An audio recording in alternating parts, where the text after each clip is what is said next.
네, 안녕하십니까. 공수처 설치 찬반에 관한 토론회 사회를 맡은 수험번호 13358번 김찬식입니다.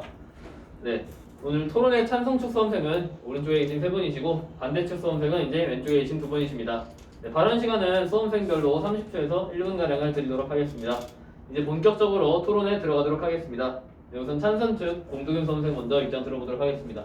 네, 저는 공수처에 찬성을 하는 입장입니다. 왜냐하면 우리나라에서는 이제 뭐 권력형 비리 같은 범죄들이 많이 일어난 사례가 있고, 그리고 이러한 범죄들의 특성은 해결하기가 힘들다는 것입니다. 그리고 이러한 것들을 해결하는 원래 그런 기관이 이제 경찰이나 검찰인데, 오히려 검찰이나 경찰 내부에서 그런 비리가 일어나기 때문에 이런 것들이 효과적으로 막지 못하는 거라고 저는 생각을 합니다. 그렇기 때문에 이러한 기관을 만들어서라도 그런 고위층에 있는 공무원들을 견제할 수 있는 그런 시스템이 저는 필요하다고 생각합니다. 이상입니다.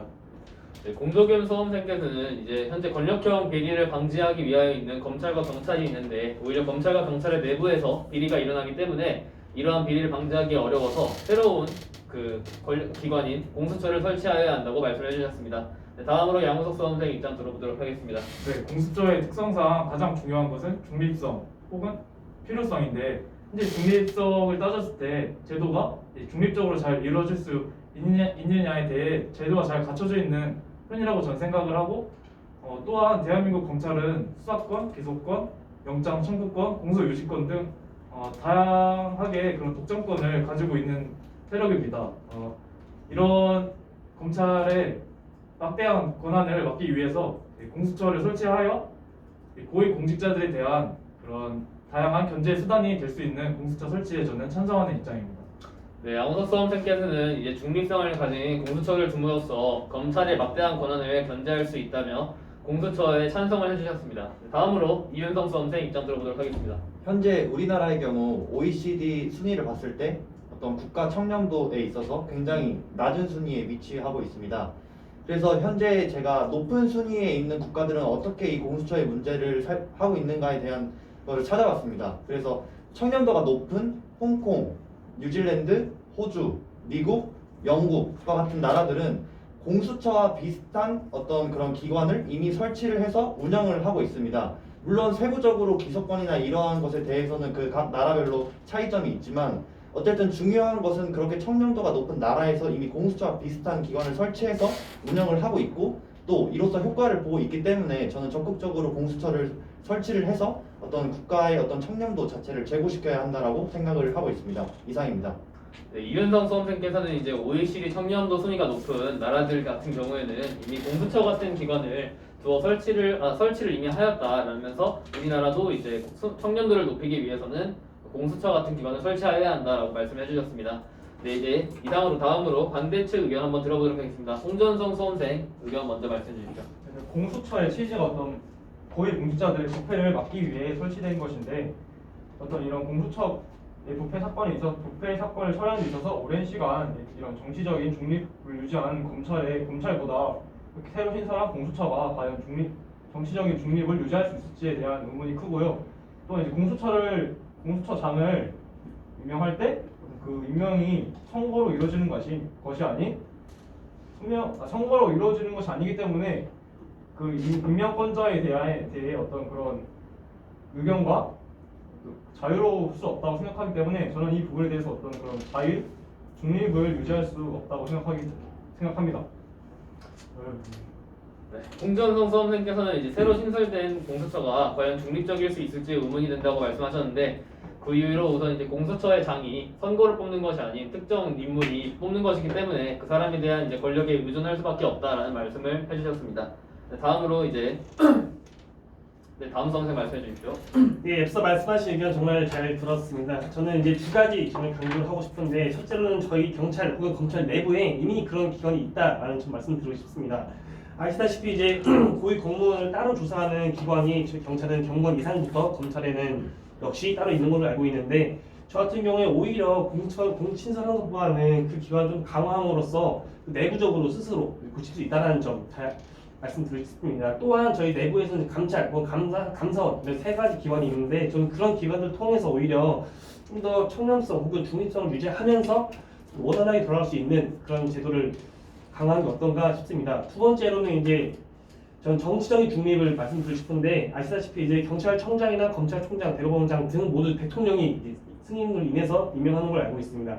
현재 우리나라는 지금 여당 쪽이 많은 힘을 가지고 있는 추세입니다. 당연히 이제 조금 잘 그런 것처럼 이제 한쪽으로 지금 쏠려 있는 상황인데 만일 공수처를 또 새로 신설함으로써 이제 그 기관이 또 더해지면 대통령에게 오히려 그러면은 권력적 혹은 이제 좀 심하게 말해 독재가 아닌가라는 점 저는 두 가지 이유로 인해서 공수처에 대해 반대하는 입장입니다.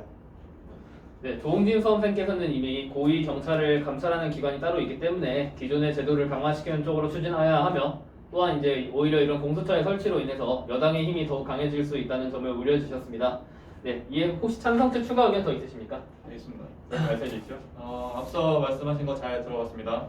그리고 또한 이제 경찰이나 검찰 내부에 그런 감찰 시스템이 있다는 것도 이제 알고 있고 그 부분에 대해서도 이제 어느 정도 동감은 하지만 내부에서 아무래도 감찰하는 것은 어느 정도의 한계가 있다고 저는 생각을 합니다. 그렇기 때문에 이제 외부에서의 감찰이 저는 필요하다고 생각을 하고 그리고 현재는 뭐 경찰과 검찰이 뭐 수사권 조정 얘기도 나오면서 뭐 서로를 견제하자라는 얘기도 나오고 있는데 저는 오히려 공수처를 설치를 하게 된다면 이렇게 이제 경찰과 검찰이 서로를 뭐 이렇게 감찰하는 그런 부담이 좀 더 줄어들 것이고 오히려 상호한테 좀 더 좋은 영향을 줄 수 있지 않을까라는 저는 생각이 있습니다. 그렇기 때문에 저는 공수처에 대해서 이제 찬성을 하는 입장입니다. 네, 공덕윤 수험생께서는 이미 내부 감찰이 있지만 그에 한계가 있으며 또한 이제 수사권 조정으로 인해 검경이 서로를 견제하게 될 텐데 공수처가 이제 그 부담을 더욱 덜어줄 수 있을 것이라고 말씀해 주셨습니다. 네, 다음으로 이제 양우석 수험생 의견 더 있으십니까? 네, 앞서 말씀하신 의견 잘 들었습니다. 권력 남용의 우려에 대한 말씀을 하셨는데 저는 이에 대해서 일단 국민들이 공수처에 대해 관심이 많아졌고 이에 대해서 전 국민적으로 감시 또는 이제 관심을 가지고 보고 있는 그런 경향이라고 생각합니다.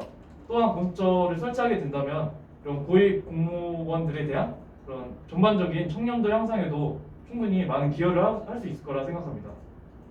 네, 양우석 수험생께서는 이제 공수처를 설치하게 될 경우 고위 공직자들의 청렴도 향상에 큰 기여를 할 수 있을 것이라고 말씀해 주셨습니다. 네, 다음으로 이은성 수험생 말씀해 주십시오. 우선 반대측 의견 잘 들었습니다. 반대측 수험생분이 지적해주신 어떤 공수처장이 국민의 투표로서 이루어지지 않고 또 이런 공수처를 설치함에 있어서 정치적인 싸움이 너무나 크다라는 의견 저도 많이 공감을 하고 있습니다. 어찌됐든 공수처의 설립 목적은 고위공직자의 부패를 막기 위함입니다. 그래서 저는 공수처장 후보자의 추천 방식이 어떤지 먼저 살펴보았습니다. 여기 그림이 있습니다. 현재 공수처장 후보자 추천위 7명이 있습니다. 그래서 3명은 아까 말씀드렸다시피 법무부 장관, 행정처장, 여기 회장이 있는데 여기 변협 회장 빼고는 전부 다 대통령이 임명을 현재 하고 있습니다. 그리고 2명은 여당, 그리고 2명은 야당에서 이 위원회가 이루어지고 있습니다.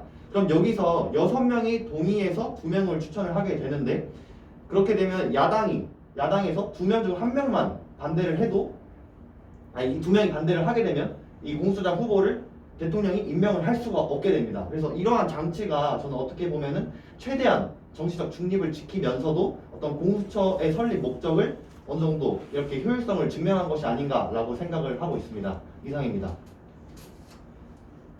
네, 이은성 수험생께서는 그 현재 공수처장 후보 추천 방식을 거론해 주시면서 여전히 중립을 지킬 수 있는 여지가 있다라고 말씀해 주셨습니다. 혹시 반대측 추가 의견 더 있으십니까? 반대측 찬성측 의견 잘 들었습니다. 아까 찬성측 의견에서 공수처를 설치하면 검찰의 어떤 그런 부패를 막을 수 있고 권력 남용을 막을 수 있다라고 의견을 주셨는데 저는 검찰 권력에 대한 견제 기능은 이제 법원도 같이 한다고 생각을 합니다. 헌법상으로도 그렇게 법원이 충분하게 할 수 있다고 생각을 하고요. 또한 게다가 공수처를 설치하게 되면 오히려 여당 쪽에 어떤 그런 부패를 막을 수 없고 또 이제 권력이 또한 커지게 돼서 어떤 아까 말씀해 주셨던 것처럼 이제 독재가 일어날 수 있고 또 이에 대한 견제를 할 수 없다고 생각하기 때문에 반대하는 입장이고 또 이제 공수처를 독립기관으로 설치하게 되어서 이제 검찰과 같이 수사를 하게 되어 이제 수사권이 이원화가 되는데 이 부분에 대해서 이제 인권을 다루는 국가기관이 다른 사기업 같이 경제 원리를 도입할 수 없다고 생각하기 때문에 저는 반대하는 입장입니다.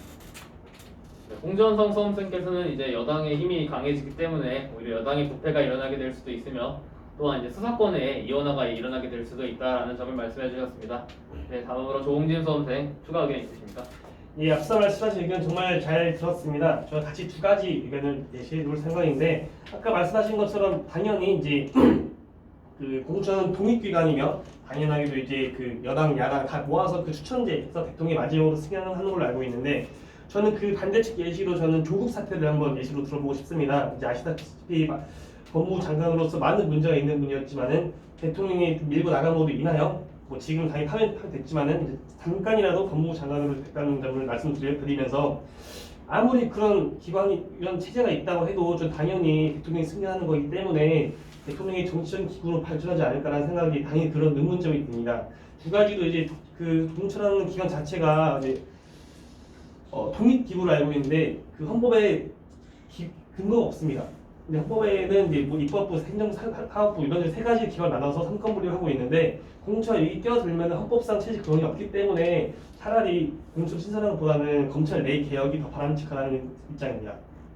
네, 조홍진 선생님께서는 이제 삼권 분립의 예시를 드시면서 공수처 같은 경우에는 이제 헌법에 근거를 두지 않고 있기 때문에 차라리 검찰 내부의 개혁을 더욱 강화하는 게 좋지 않겠냐라는 의견을 내주셨습니다. 네, 이에 대한 추가 의견을 듣기 전에 앞서서 아까 말씀하신 내부 감찰 얘기가 나왔었는데 좀 다르게 해석해서 이제 내부 고발에 대해서 혹시 다른 수험생들께서는 어떤 식으로 생각하시는지 한번 말씀해 주실 분 계십니까? 예, 제가 먼저 말씀드리겠습니다. 네. 저는 내부 고발과 이제 검찰 내 이제 개혁 이쪽은 이제 상통하다고 보는데 이제 어쩔 수 없이 물이 고여있으면 썩기 마련입니다. 그리고 그 썩은 물을 그 안에 있는 물고기들이 아니면은 좀 알기 힘들다고 생각을 합니다. 뭐 타지 않는 이상은 그런 걸로 인하여 외부적으로 당연히 그런 체제가 필요하긴 한데 먼저 앞서서 내부적으로 실무자 등이 먼저 이제 고발을 함으로써 그 조직 자체를 조직이 당연히 위신이 떨어질 수도 있겠지만은 오히려 장기적으로 봤을 때 그 조직 자체를 좀 발전시키기 위해서는 저는 휘슬블루잉이 꼭 필요하다고 생각합니다. 네, 장기적으로 봤을 때 조직을 발전시키는 데 있어서 내부 고발은 꼭 필요하다고 말씀해 주셨습니다. 혹시 다른 의견 더 있으십니까?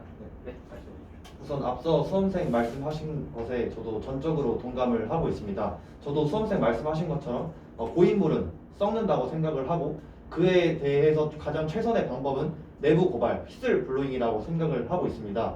근데 현재 지금 정치적으로 어떤 문제점이 일어나는 것에 대해서 자체 정화 기능을 내부 고발이 이루어져서 어떤 그런 것이 고쳐지면 가장 좋겠지만 안타깝게도 지금 현재 내부 고발로 인해서 그러한 부분이 잘 이루어지지 않고 있는 것 같습니다. 그래서 저는 이렇게 된다면 어떤 조직 내에서 내부 고발에 의한 어떤 정화가 안 되고 있기 때문에 어떤 공수처나 그러한 방법으로 조금 더 보완하는 방법으로 조금 했으면 하지 않나 그런 의견이 있습니다. 네, 이현성 선생님께서는 이제 내부 고발의 취지는 참 좋지만 현재 내부 고발이 잘 이루어지지 않고 있기 때문에 이러한 점을 보완하기 위해서 공수처 같은 제도를 만듦으로써 그것을 보완한다면 더욱 좋을 것 같다고 말씀해 주셨습니다. 혹시 다른 추가 의견 더 있으십니까? 네, 제가 발언하겠습니다. 네, 말씀해 주세요. 네, 현재 내부 고발 저도 찬성하는 입장입니다. 하지만 앞서 말씀하신 수험생과 비슷한 의견 중에 하나인데 현재 임명성이 잘 보장이 되지 않고 또한 이제 내부 고발자는 엄청난 용기를 가지고 그런 고발을 한 것인데 이에 대해서 그런 개선도 현재 시원하게 잘 이루어지지 않는 걸로 알고 있습니다. 이 점을 빗대어 봤을 때 내부 고발자에 대한 물론 그런 개선도 중요하겠지만 따로 이제 공수처 같은 그런 기구를 만들어서 그런 정식적으로 혹은 공식적으로 이런 부패에 대해 견제를 하는 것이 저는 옳다고 생각합니다. 네, 양우석 선생님께서는 현재 내부 고발의 경우 익명성이 보장이 되지 않기 때문에 내부 고발이 원활히 이루어지지 않고 있기 때문에 그러한 점을 보완하기 위해 역시 공수처 같은 제도를 만듦으로써 보완해 줘야 한다고 말씀해 주셨습니다. 혹시 다른 수험생들 추가 의견 있으십니까? 네. 네, 저도 이제 비슷한 의견인데 내부 고발 이제 예를 들어보자면 저는 미투 운동을 예로 들겠습니다. 우리나라에서 이제 서지현 검사가 최초로 이제 내부 고발을 해서 그렇게 미투가 이제 확산이 된 거 아닙니까? 그런데 이제 그 이후에 이제 미투를 용감하게 했지만 그거를 처리해줄 만한 기관이 없었다고 저는 생각을 합니다. 그렇기 때문에 서지현 검사도 어느 정도 직장 내에서 불이익을 봤다고 저는 생각을 하고 있고 그렇기 때문에 이런 내부 고발을 뒷받쳐줄 만한 그런 강력한 기관이 저는 필요하다고 생각합니다. 그렇기 때문에 뭐 공수처를 예를 들 수도 있겠고 그렇기 때문에 저는 공수처에 대해서 찬성을 한다는 입장을 다시 한번 밝혀드리고 싶습니다. 네, 공도균 선생님께서는 이제 미투 사건을 예를 드시면서 역시나 내부 고발에 보완을 하기 위해서는 공수처 같은 제도가 꼭 필요하다고 말씀해 주셨습니다. 네, 혹시 홍정선 선수 추가 의견 있으십니까? 저는 내부 고발에 대해서 찬성하는 입장인데요. 내부 고발할 정도로 어떤 그런 문제는 저는 제 생각에 어떤 조직적으로 그 문제를 해결할 수 없다고 판단했기 때문에 그 사람이 이제 내부 고발을 통해 그 문제를 해결하기 위해 외부로 알린 것이라고 생각합니다. 또 이렇게 내부 고발을 하게 되면 어떤 그 조직에서 해결할 수 없는 문제를 해결할 수 있고 그에 대한 방안이 많이 생기기 때문에 어떤 이 부분에 대해서 어떤 긍정적인 효과를 발휘할 수 있다고 생각하고, 또한 이런 내부 고발을 통해 어떤 국민들에게 그 기관의 어떤 청렴도와 신뢰도에 대한 어떤 그런 인식을 줄 수 있기 때문에 저는 내부 고발에 대해 찬성하는 입장입니다. 네, 홍전성 선생께서는 이제 내부 고발이 이제 국민들에게 줄 수 있는 신뢰성과 그리고 이제 경찰의 청렴적인 이미지를 어필할 수 있다는 점에서 내부 고발에 대해서 좋은 점들을 말씀해 주셨습니다. 네, 다시 저희 원래 주제로 돌아가서 공수처에 관한 혹시 추가 의견 더 있으십니까? 네, 있습니다. 아, 네, 말씀해 주세요. 일단 앞서 말씀하신 의견 정말 잘 들었습니다. 저는 이제 마지막으로 이제 예시를 하나 들고 이제 입장을 다시 한번 표명할 입장인데, 저는 이제 박정희 정권 시절의 유신 체제를 저는 예시로 들고 싶습니다. 유신 체제의 일단 기본적인 취지는 지금 곧 통일이 될 것 같은데 대통령이 바뀌면 힘들 것 같다. 그래서 내가 쭉 하겠다. 이런 취지로 이제 그 헌법 자체가 만들어진 걸로 알고 있는데, 모두 아시겠지만 이건 당연히 악법이라고 알고 있습니다. 잘못된 법률이라고 알고 있는데, 저희 공수처가 그리고 마찬가지로 대통령이 힘을 좀 실어주는 기관이라 생각하기 때문에 이러한 역사적 과오를 반복하지 않기 위해서라도 저는 공수처에 대해서 반대하는 입장을 다시 한번 표명합니다. 네, 조홍진 선생께서는 이제 역사적으로 있었던 악법, 예를 들면 유신헌법 같은 예시들을 들어주시면서 이러한 이제 과거들을 반복하지 않기 위해서라도 공수처 같은 것은 설치되면 안 된다라고 말씀해 주셨습니다. 혹시 다른 추가 의견 있으십니까? 네, 없으시면 이대로 토론을 마치도록 하겠습니다. 우선 찬성 측에서는 이제 권력형 비리를 방지하고 그리고 중립성을 유지하며 검찰의 막대한 권한을 경제하는 점에 있어서 공수처를 설치해야 한다고 말씀해 주셨으며, 추가적으로 이제 OECD 청렴도가 높은 나라 같은 경우에도 이미 공수처 같은 기관을 두고 있으며 현재 내부 감찰에 한계가 있다는 점을 지적해 주시며 공수처의 설치를 찬성해 주셨습니다. 네, 이에 대한 반대 측의 입장에서는 이제 새로 신설된 공수처가 과연 중립적일 수 있을지를 걱정해 주셨으며, 또한 이미 고위 경찰을 감찰하는 기관들이 있다. 그리고 이제 여당이 이미 강화될 수 있다. 그리고 수사권이 이완화될 수 있으며 헌법에 근거가 없다는 점을 들어주시면서 공수처 설치에 반대를 해주셨습니다. 저 또한 이제 저 시성생 개인적인 입장을 말씀드리자면, 저는 우선 공수처 설치에 반대하는 입장입니다. 네, 저 또한 이제 공수처를 설치하게 될 경우 여당의 힘이 지나치게 강해질 수 있다는 점이 우려되기 때문에 이러한 점에 있어서 정치적으로 이제 중립을 지켜야 하는 공수처가 여당의 힘을 실어줄 수 있다는 점에서 저는 공수처 설치에 반대하는 입장입니다. 네, 오늘 토론 이상으로 마치도록 하겠습니다. 감사합니다.